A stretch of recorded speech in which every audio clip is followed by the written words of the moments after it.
Hey everyone, welcome to It's Messy, but It's So Good. And today my guest is Fred Sager. Welcome, Fred. Thank you very much. It's such a pleasure having you, another amazing person in our community. Oh, that's Our so nice of you. community.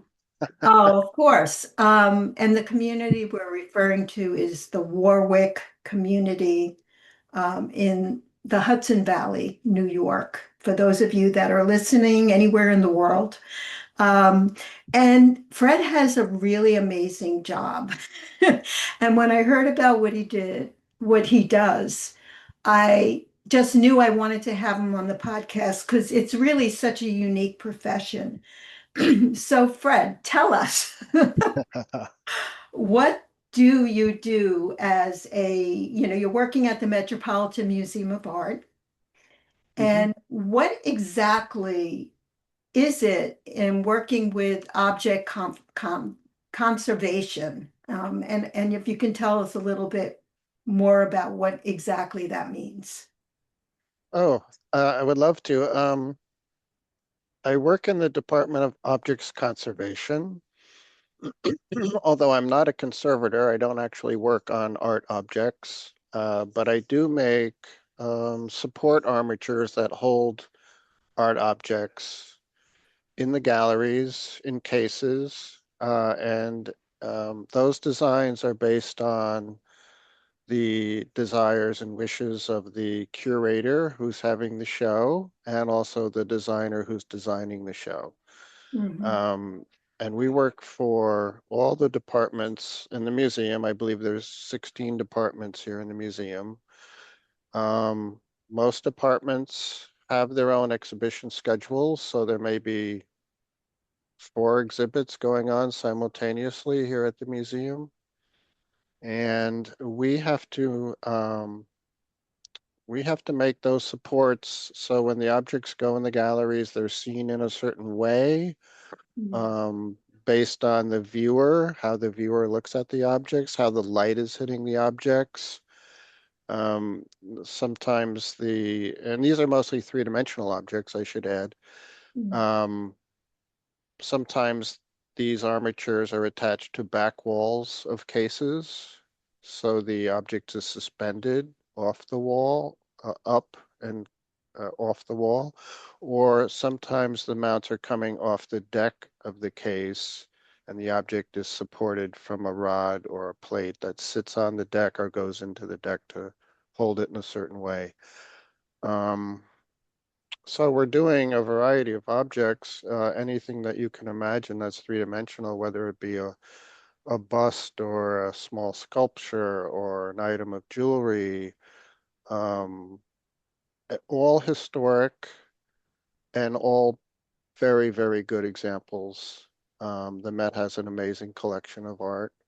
We're so fortunate to be working on exquisite objects, um, probably, along the best of any example of an object. You can find it here at the museum. So we're so fortunate in our studio to have objects coming up to our for mount making or armature making, as I like to refer to it, um, from all parts of the world, from all different um, time periods.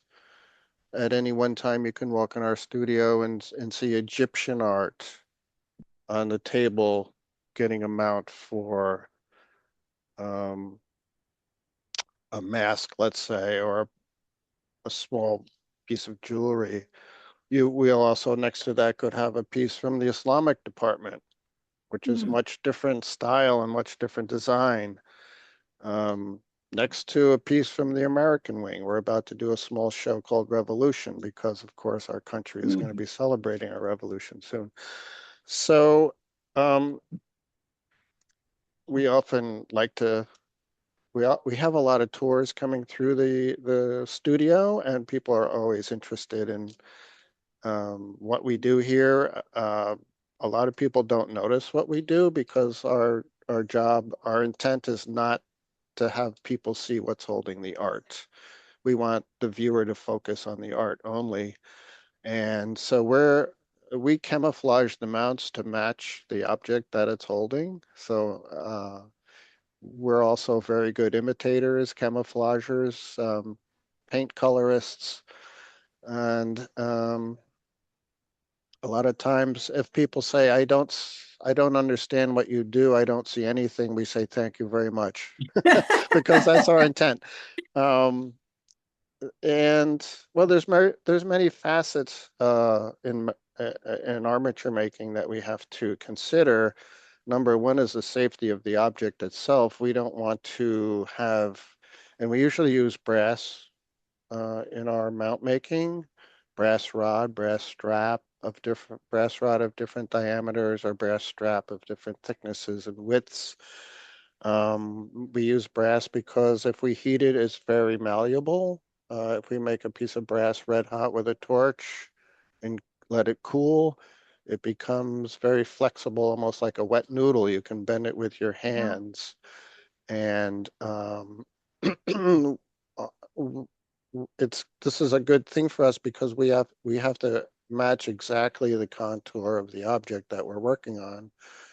We don't want a lot of gaps between the armature and the art. We want a form-fitting support that will sort of blend into the object.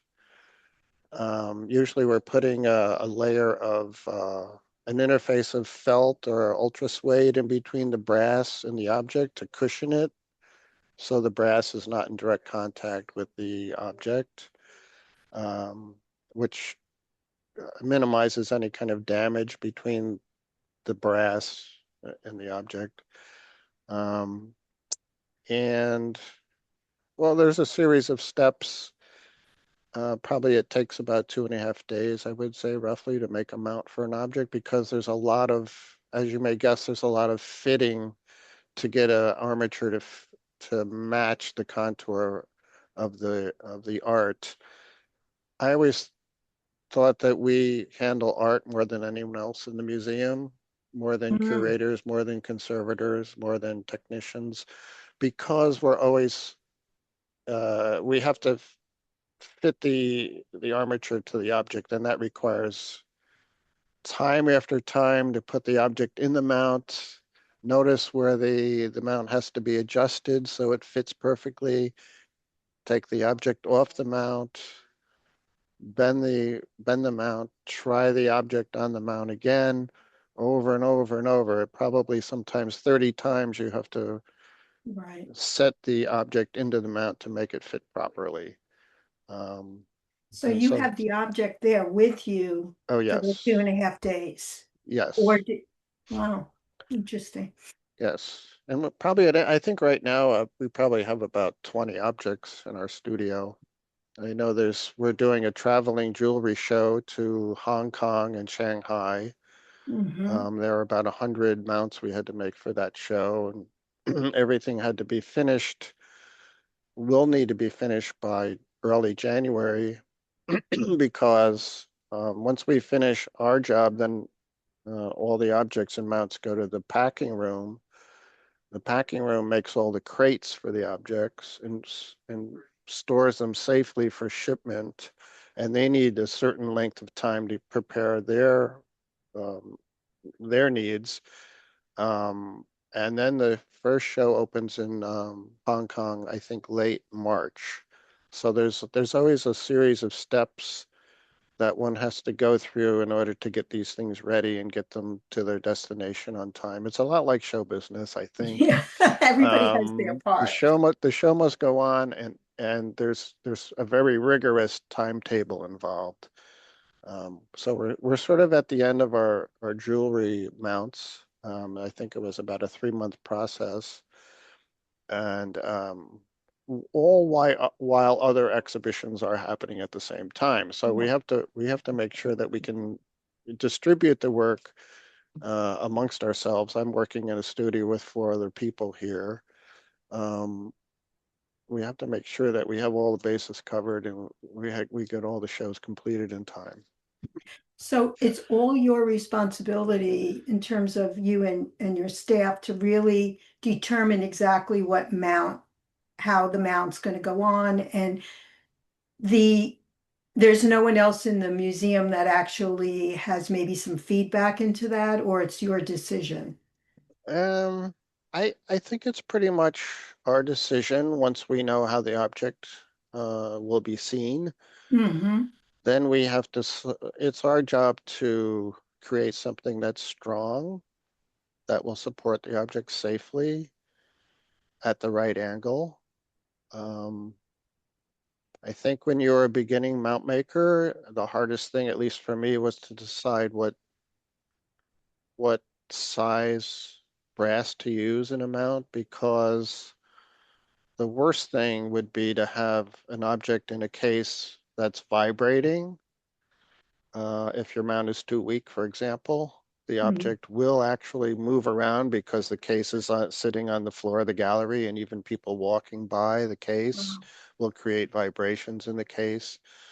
And you don't want an object moving around while someone's looking at it. So that's the worst thing, I think. So and it's not uh, to know what size rod or strap to use in a mount is not something that you can go to a book and read about that. It's really Mhm. comes from experience. Um, After a while, you get to know what size rod or strap will support a mount safely without it vibrating. I always um, try to think, try to determine what size brass to use, and then I usually go up a step. And if you look in our shop, if we open a drawer, you'll see a multitude of diameters of rods, multitude of sizes of strap that you can choose from. I always try to go up the next step in size, and then I'm kind of sure that when I finish, I'll have something that's strong. And you certainly don't want to make the mount twice, that's for sure. You don't want to make the whole thing and put it on your test block, put the object on the mount, and it's vibrating and moving around. And that which means, well, I'm going to have to redesign it now, and I'm going to have to rebuild it. Yeah, it And takes a long time to do so we that. don't want to get into that position if we can help it. Yeah, yeah, We don't. What we do is not really taught in a school. There's no training program for mount makers. Most of the people I work with have art backgrounds, but there's no hmm, specific course in mount making. So the people I work with, they may be jewelry makers, they may be metalsmiths. In my case, I was a fine art major, but we all have these sort of skill sets that we can bring um, when it comes to armature making or mount making. So it's yeah, it's more like the when we hire a new person, it's more like the guild system, really.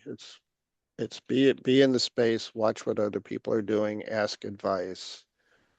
Um, hmm, so yeah, there are some short courses that a person can take, maybe 1 or 2 week courses in mount making, but they really aren't thorough, and they're not teaching you all the different aspects of mount making. yeah. You're just gonna be learning on the job. Pretty much, yes, pretty Yeah, much. And you being and you mentored and doing. Yeah, yes, and you have to yeah, learn quickly because because we have to abide to a schedule. exactly. There's a lot to do. So, what sparked your fascination for really working with mount making? I mean, I know a lot about your history in terms of, where you Mhm. came from, but Mhm. was it just something you fell into at some point? Um, I was always interested in sort of mechanical things. Um, I mean, it goes way back. It goes way back to high school even. When we had a very good art department in our high school. I know I took design courses. I took mechanical drawing when that was still a viable thing to learn, which was all with T-squares and angles and pencils and et cetera, et cetera. Um, I remember there was a um, in the auditorium in high school, someone came and talked about the Fisher Body model car contest, which was Sponsored by Fisher Body, who made frames for automobiles for Detroit.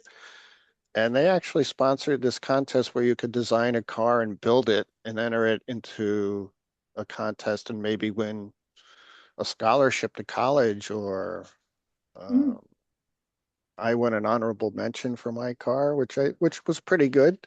I won $25. But this was for me an amazing experience to build this model car, which was, I don't know, 15 or 16 inches long. They supplied the tires for you. They sent them to you in the mail. They sent you specifics if you want to design a sedan or a sports car. Everything was laid out as far as dimensions and length and height of the car. And I built a car and I entered it. And this was something I'll never forget. I still have that car Mhm. in my chest of collectibles. But anyway, that sparked my interest in car making, and I really wanted to go on to college to be a car designer. That was my first love. Mhm. Um, I was accepted into Rochester Institute of Technology, and I was going to go into a design program. I never actually fulfilled that desire. I came from a family who no one ever went to college, and I was the Mhm. first one to ever go to college in my family. No one really knew about college, how to how to get financial aid. Um, Most of my family worked for the state because I'm from Albany, which is sort of the center of state offices in New York. So my uncle worked for the state. My father worked for the state. My brother worked for the state. Even after high school, I worked for the state for about a year. I didn't really know what I wanted to do in my life, and my family urged me to get a job for the state, like so many of our family had done. Um, but a friend of mine, Ron Spadaro, came back from Syracuse University one summer and he said, Fred, you have to do this. You have to go to college. Mhm. And soon after that, I applied to college and I did go to college. It wasn't RIT, but it was a state university of New York where I got um, I studied in a liberal arts capacity, so I got training in many forms of art, printmaking, drawing, sculpture, painting. When that ended, again, I was kind of lost, like I was at the end of high school. I didn't really know what the next step was going to be for me. I was going out with a girl at that time whose parents had moved to New Mexico, and they said, "Do you want to come out to Santa Fe, New Mexico, and be the caretaker of our art gallery? And we'll give you a studio in the basement where you can do your own art." And I Wow. thought, well, I don't have anything else on the line. I was working in Ethan Allen at the time as a bandsaw operator making furniture. Um, and so I did that. I took kind of a bold step in my life, and I just said, "All right, here we go. We're going to go to New Mexico and see what happens." Which I did for about a year. I did what I thought was some really great art in that little studio in the basement. Um, I was a caretaker for the art gallery. Um, the most important thing was I was able to do my own fine art and still make a living at the same time, and everything was all in one place. Um, I had met the next door neighbor, Bob McDonald, who said, my brother's going to be coming through New Mexico on his way to Pasadena, California to sell T-shirts at I think it was the Rose Bowl in Pasadena. Do you want to come with us? It's a whole crew of people selling T-shirts, and maybe you'll make like 40 or $50. And I said, sure, why not? I've never done that before. Um, I went to the Pasadena. I did make about 40 or $50 that day, but it was all like just bootleg T-shirts. It wasn't like an inside concession. We were like hawking Mhm. these shirts, running around parking lots. um, trying to avoid the police. Um, but Bob's brother, John, said, I have this silkscreen studio in New York City, and the guy who's been working for me is about to leave. Do you want to come to New York City Mhm. and be my silkscreen artist?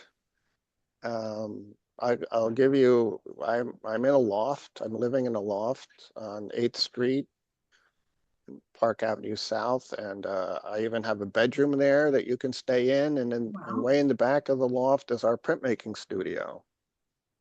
And so I had a job already. I had a place to sleep, and I said, okay, I'm going to go because the art gallery was about to close. The art gallery Mhm. wasn't making a profit, and the people who owned it, my girlfriend at the time, it was their parents.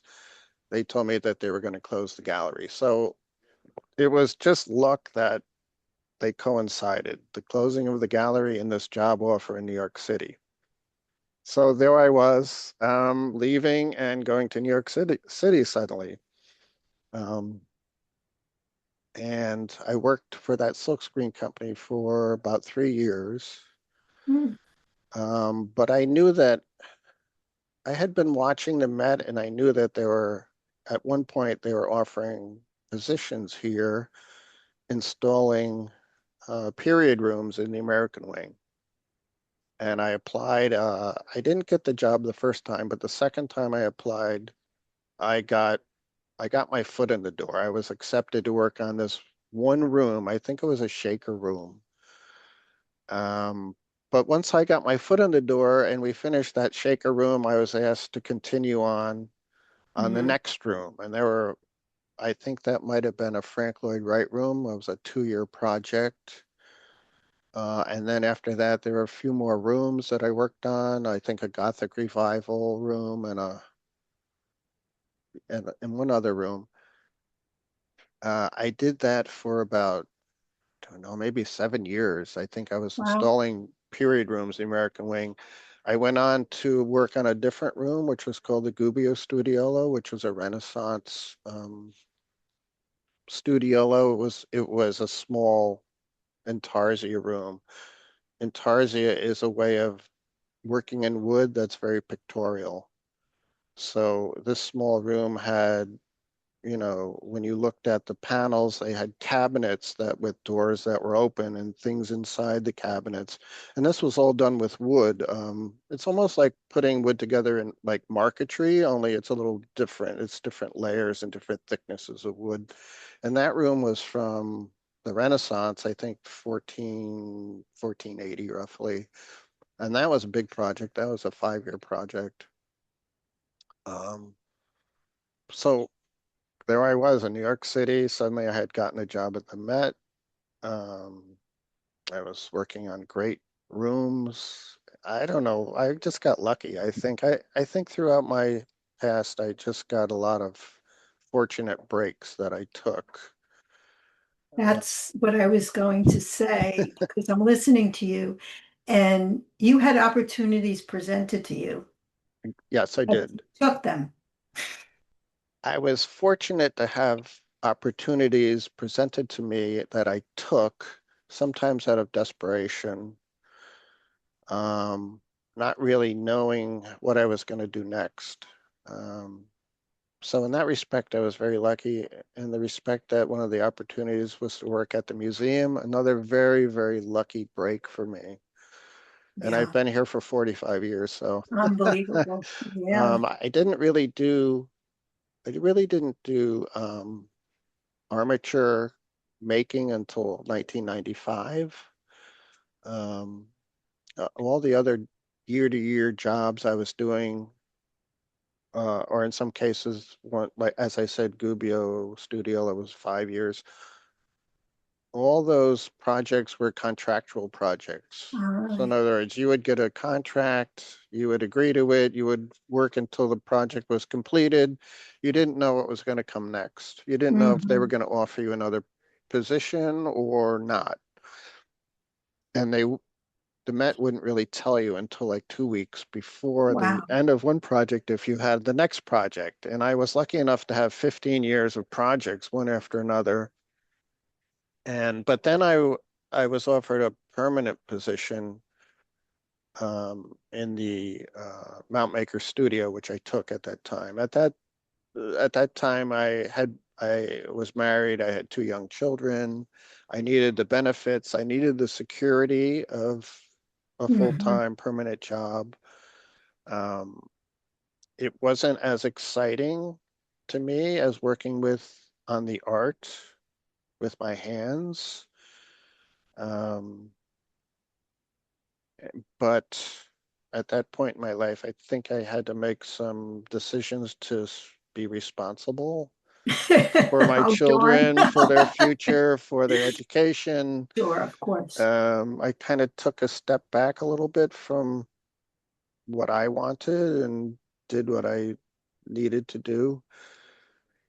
But I don't have any, even though I didn't really want to do that at the time, now that once I did take that step, and I started as kind of like in the guild system, where I learned how to make these armatures. Then I really liked it because it was again mechanical in some way. It was Hmm. designing and building, um, and so yeah, I've been doing that. I've been doing this since 1995. I worked on some great objects. I worked on a Etruscan chariot for several years.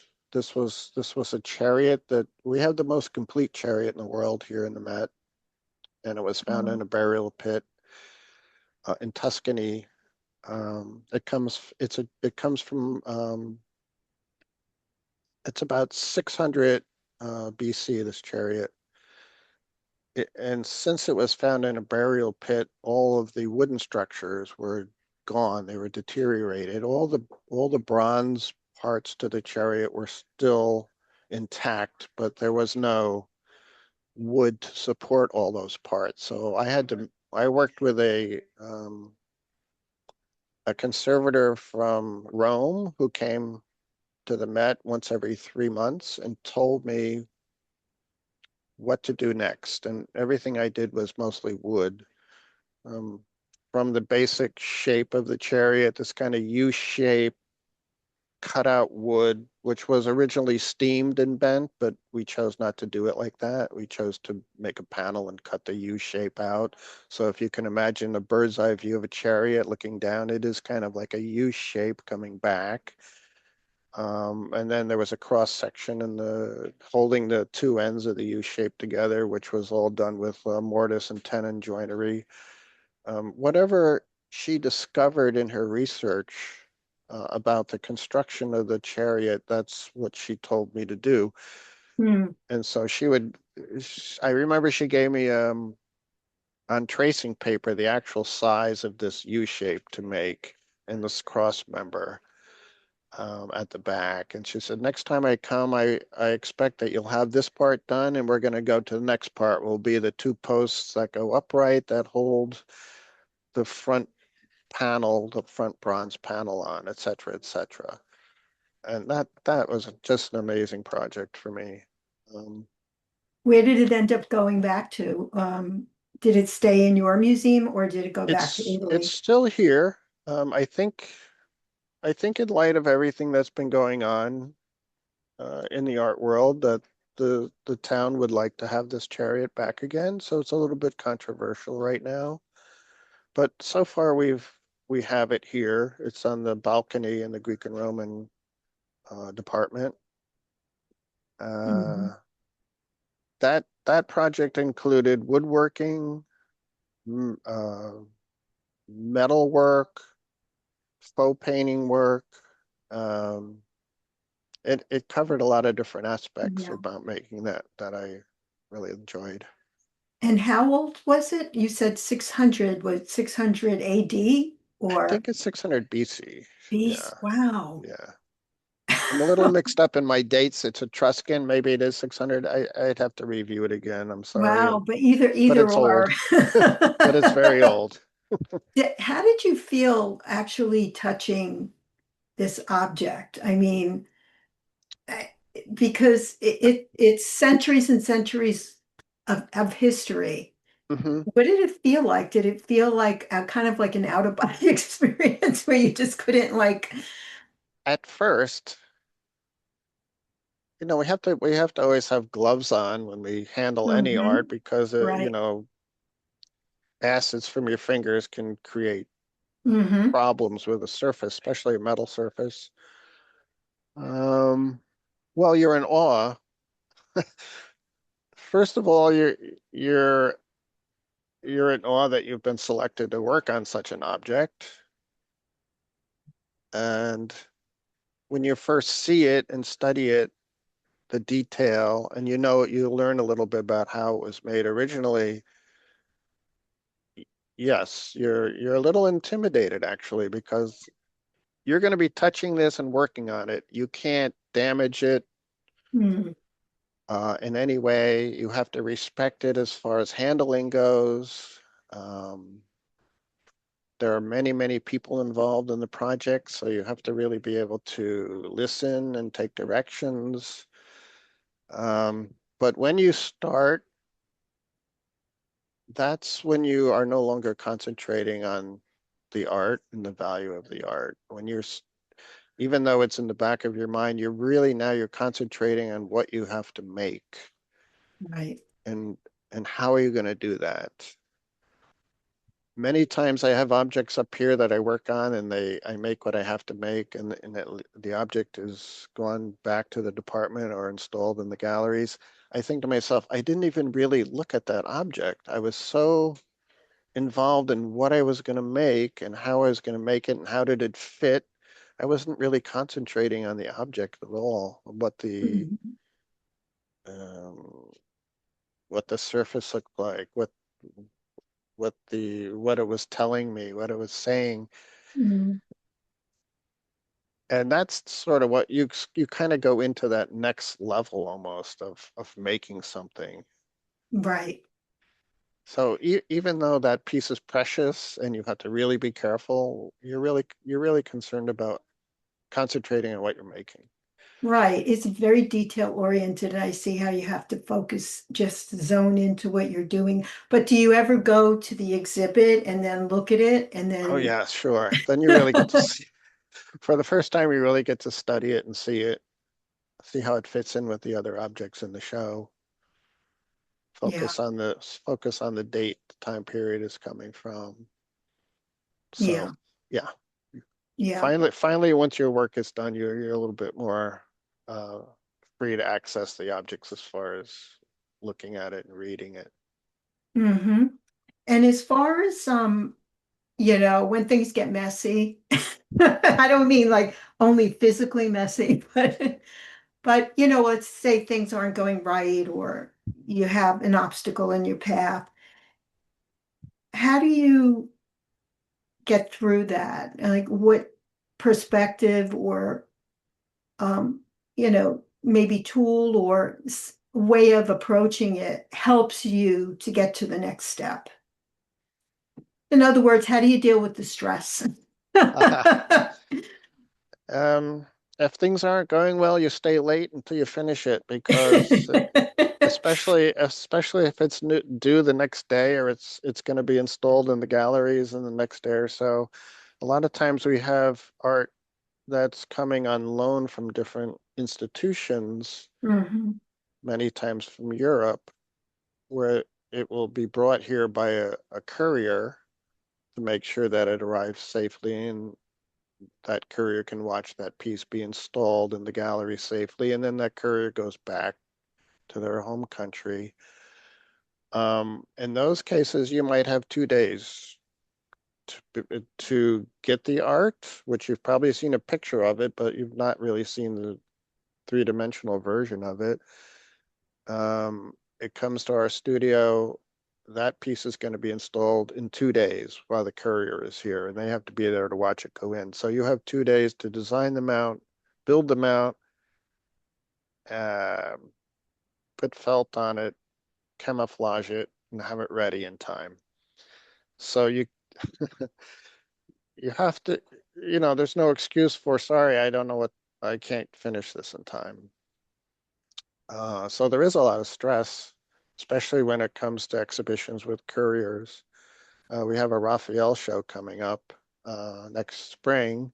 There'll be a lot of couriers for that show, so we're going to have to Mhm. be on our game plan for that. Um, but yeah, there's a lot of stress involved. You get used to it, I think. You have Well, to I work. guess, knowing that you completed the last one gives you the energy to know that you're going to get through to the Well, next when you do it over and over, you one. sort of know. You have a Yeah. pretty good idea of what you're going to make. Although every object is different, which keeps me very engrossed in what I do. There's no really Mhm. two objects that are the same. Um, yeah, so you base it on your experience, and then maybe add a little to that once you finally see the object. Okay, now that's here. I know I did this once before and it worked, but in this case, I'm going to have to do a variation of that because this object's a little Mhm. bit bigger, or it's a little bit thinner, or it's got a different profile.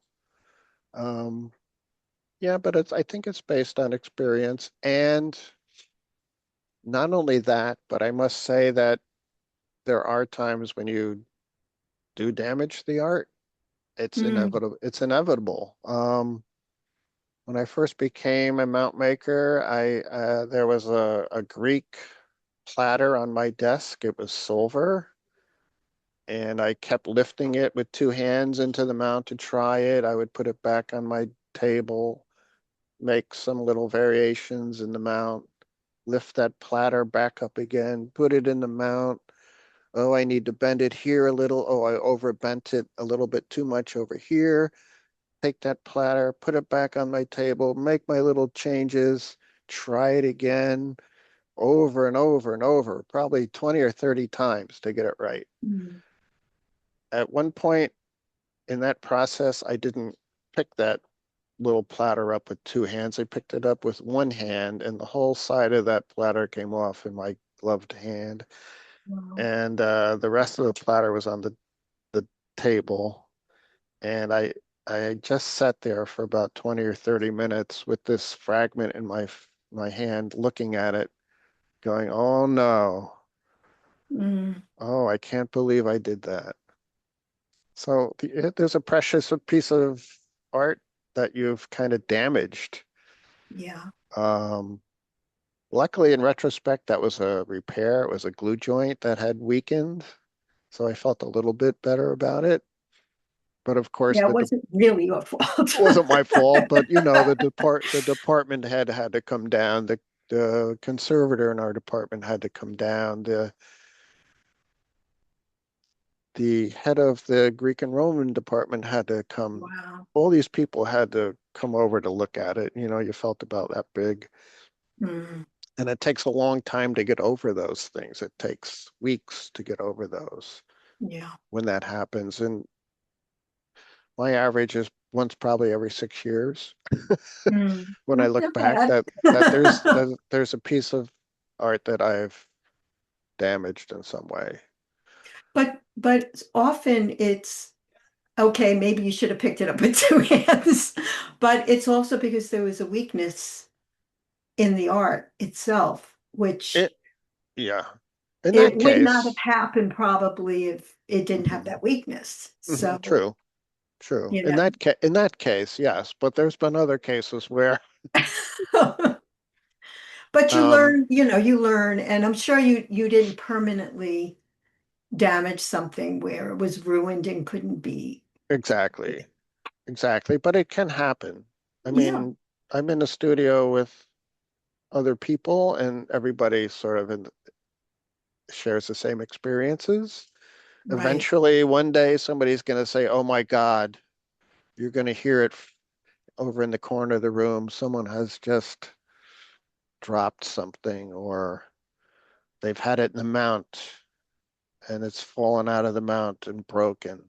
Mm, Um, you're putting up a piece of glass onto a wall with little pins, and it slips out of your hands and falls and breaks into a million pieces. it's all happened to everyone here. And I think the most important thing is to just get over it as quickly as possible. Yeah, learn from You the have to, mistakes. because otherwise it's always going to be in your mind and you won't be able to work Yeah. efficiently. You'll be concerned about that incident instead of moving forward. And I'm sure like being, because you're working with a team, even though you're all, doing different things, I'm Mm. sure like kind of supporting each other because you all can identify with when you mess up. Yes, And then getting the support from one another is important. yes, yes. And we're always urging if that happens, anyone, just please, it happened, just try to forget it as quickly as you possibly can so Yeah, you can move and with forward. anything, I mean, unfortunately, it happens in let's say in medicine. Hmm. There's mistakes that are made. Yes. And that's even more serious in a sense. Hmm. It So is. it's really about, okay, what can I learn from this opportunity? Don't allow the monkey mind to take over, be paralyzed and Well move put. forward. Yes, yes, the monkey Um, mind, exactly. and this podcast is called It's Messy, but it's so good. And you don't want to take the good out because the good is what inspired you to do it to begin with. So you don't want to Mhm. throw that out. So we all have to go through it in our own ways, even outside of careers, right? Just in life, Yes, just in life, sure. relationships and finance and, in every Yes. aspect. So Yes, you pick yourself up and you move forward. And yeah, yeah. it's just the nature of life too. I mean, things happen Hmm. that are out of your control, but you have to persevere. Yeah, yeah. Well, my last question to you is, what do you think the greatest gift you have received from your journey, from your passion, from your position? Because you obviously get a lot out of it and enjoy it, and it's a very unique job. Um, yeah, what has been the greatest personal gift for you? I, mhm. Just, I think the greatest personal gift for me is working with my hands,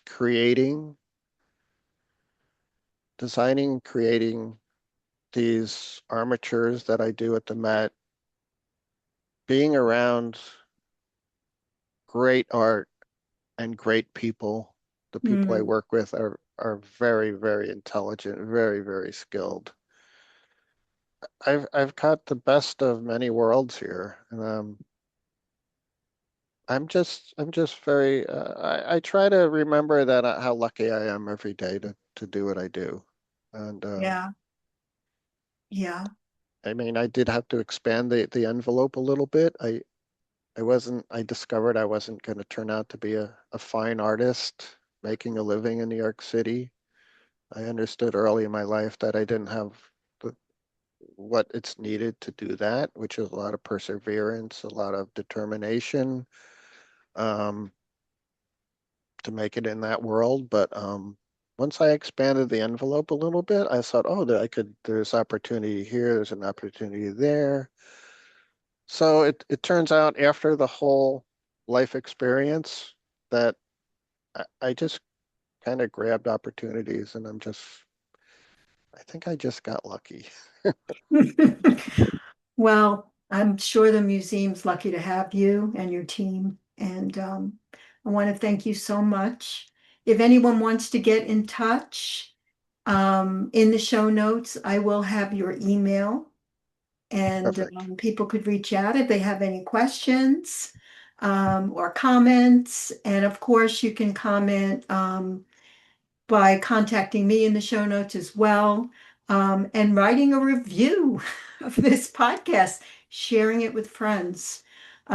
It's just been a pleasure speaking with you, Fred, and I thank you Thank you. so much for your time. Okay, thank you very much. You're welcome. Take care. Bye bye. Bye-bye. Okay, thank you. Did you have fun? Oh, sure. Sure, I You're had very fun. you're very relaxed and yeah, it was really I learned a lot. there's so many interesting things that are going on in the world, and that's what I like to bring forth, it's people do things. It's funny how our lives just bring us along as long as we keep moving forward. Hmm. And we end up, because to me, it's like you are doing all these different things that are Hmm. so artistic. It's maybe it didn't end up to be exactly what your first desire Hmm. was, but you know, you Well, are where you are. from what I've learned about that automotive industry and designing cars, etc., it's not really what I thought. You don't sit down at a table and design a car and say, "Here, General Motors, here's the next car that you're going to create." Yeah, That is just like a team effort. You're right. lucky if you get to design a hubcap or a steering wheel, or Yeah, it's not it's as sexy as you thought. no, it is not. And I learned that because I think at some point when I was about 40, I tried to pursue that again. Even though I was working Mm, at the museum, I was at home at night, I was doing these drawings of cars, and I even talked to someone on the phone from General Motors, I think, and they told me, you're a little bit old already for this. This is a very youth-oriented profession. Takes a lot of energy, and you're gonna be working on one small aspect of a car, not the whole car. And I thought, yeah, well, that's not what I thought it was gonna be like, you know? yeah. So Much more maybe interesting than these works of art. now I'm yes. And the nice thing is we get a variety of art here all the time, Yeah. nonstop. So it's never the same thing over and over again. And Yeah. And I'm that type of person too, where I need variation in things. If I mhm, do, like I have looked into so many different things in my own career because, and being a nurse, I had a lot of opportunities to do that if something interests me, blending things together. But I'm not one that can just do one thing. That's mhm, it. mhm. So I relate 100% to Yeah, I that. didn't realize that you're a nurse or you have Yeah, you I'm had been. actually, oh yeah, for like 43 years, I've been a nurse. Oh, kind of like me, 45 years. Yes, yes. And I just retired last December from nursing, but Oh, I see. I do like the podcast, but um I do like a lot of like healing work, coaching, that kind of thing. That's my, Hmm. something I Oh. had studied for many, many, many years as a Hmm. nurse. And I was like, I can't just fit into this system. It's like too boring to me, too limited. And not only that, it doesn't teach anything preventive. It doesn't focus on, it's more the physical, maybe some emotional, depending on if you get a great caretaker, but Hmm. that's like, you never know. So it doesn't really take the person as a whole. And I thought that was missing a lot. It still is, but it's better than it used to be. So I kind of went in directions of, learning all these different modalities and helping people deal with stress and anxiety. And so that's kind of like, you know, where my direction went in. Yeah, I think that's very important in today's world to help people with stress and anxiety. Yeah. Um, because I think there's a lot of it. There's a lot, and now more than ever. I heard one of my teachers that I'm taking a class with now say that they have, I don't know where she got the statistic, but she said 70% of the whole world has trauma. Huh, wow, I can And of believe course, that. there's different degrees. There's big trauma, small trauma, but Hmm. you know, it's just the way it is. And Hmm. until we all wake up. Yes, someday. One individual at a time. That's all we Mhm. can do, right? So, Right. well, thank you. If I don't see you, happy holiday. Thank you, you too. Thanks so much. Thanks. And my plan, I'm going to let you know when this is going to launch. I'm looking at maybe December 30th. I'm definitely going Okay. to get it out before the new year. Um, So I'm thinking that, and what I'll do is I'll email you, like, we do everything. I do, we do the graphic, I'll put it on social media. If you could just share it, because I know you're not big on social media, and that's fine. If you could just share it with some friends, Okay, so that people can hear it and then, follow the show. If they want to give a review, it's up to them. But that's how it kind of expands and gets out there more. And I very good. think, so people could hear your story because it's a good story. Thank you. Yes, it is a good story. It's a good story. Yeah, maybe I'll write a book someday. Yeah, you know. If you ever want to write a book, actually, there's a friend of mine is, just wrote a book, and I geared her to this one of my mentors. She has these contests where for $97 it's like a no-brainer. You work with her and an editor in a group for, I would say, like at least a month, and you come out with like the beginning of your manuscript, and during the process you actually write a book. Hmm.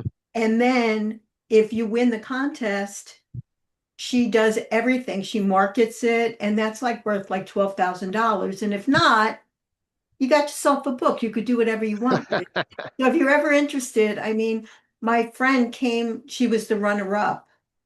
I wish she would have won because she would have got the $12,000 prize, but she ended up getting her book done, which is great, Hmm. So if you're ever interested, let me know. I'll give you her contact. And what was that an autobiography or that she No, she wrote or actually does healing work too. So she wrote a okay. book on um, her experience with working with people who have passed over because she's a medium.